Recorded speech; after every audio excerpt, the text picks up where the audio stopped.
This is a story in 3 parts. The first part is what went wrong in the Eurozone and what is the problem that Eurozone politicians are trying to solve. The second part is what will it take to solve it, and the third part is what is the implication for the GDP and technology sector forecast. And it wasn't something that just happened in the sort of financial sector and with capital flows. This is something that happened across the economy. Wages rose very dramatically in Southern European countries, and they rose very slowly in Northern European countries, again, over the last 10 years. That would have been fine if, at the same time, Southern European countries, your workers were becoming more productive, very rapidly more productive, but that wasn't what was happening. Productivity is output per worker. And what was happening to productivity was pretty much the same thing, the massive divergence.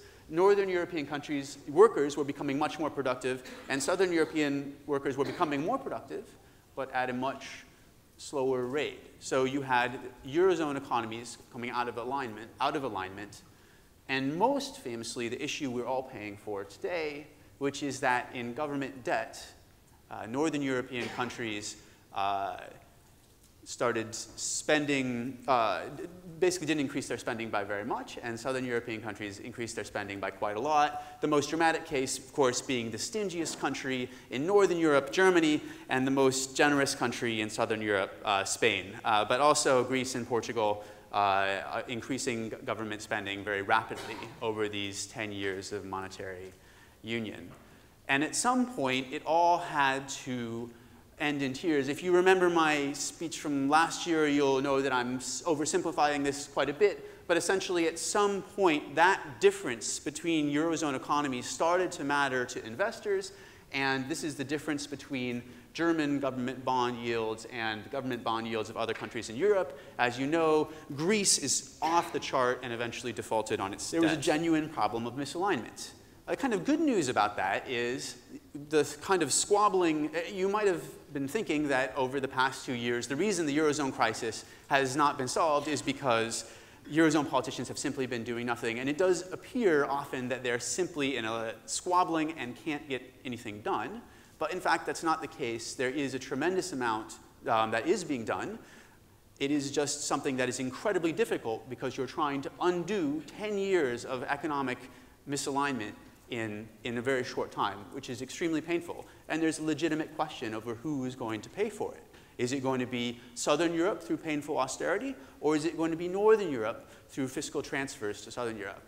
And it's going to be a bit of both, but trillions of euros are at stake in that calculation. So what's going on? What needs to happen in order to solve the Eurozone debt crisis? Well, the words you've been hearing, no doubt, are banking union, fiscal union, and Eurobond. Eurobond being the key, a consolidated, centralized government debt. So there'll be one European debt rather than debts of the different economies in Europe. That's the ultimate solution to the crisis. And that's kind of the good news here, is that's now what the European politicians are talking about. This is from June. And of course, they've been talking about this for some time, but what happened in June was that the Southern European politicians, the Spanish prime minister over there, started talking about the things that the Northern European politicians wanted, and the Northern European finance minister of Germany, in this case, started talking about what the Southern Europeans wanted. So a little bit of European unity. The bad news is that solving this problem by law, depending on who you ask, if you ask the Spanish, then banking union is probably happening next week. And if you ask the Germans, it's probably happening sometime in 2050. But depending on who you ask, the alignment in law is going to take a long time. It may require a new European constitution. It's going to be a process that isn't going, even if it is negotiated smoothly, it's going to be a process that I want to suggest years. That actually that we can be a bit more optimistic in that, because it's not necessary to achieve this realignment. It's not necessary to achieve it only through law. It can also be achieved in fact. You can rein in your budget deficit even if there's not a fiscal union that forces you to do so.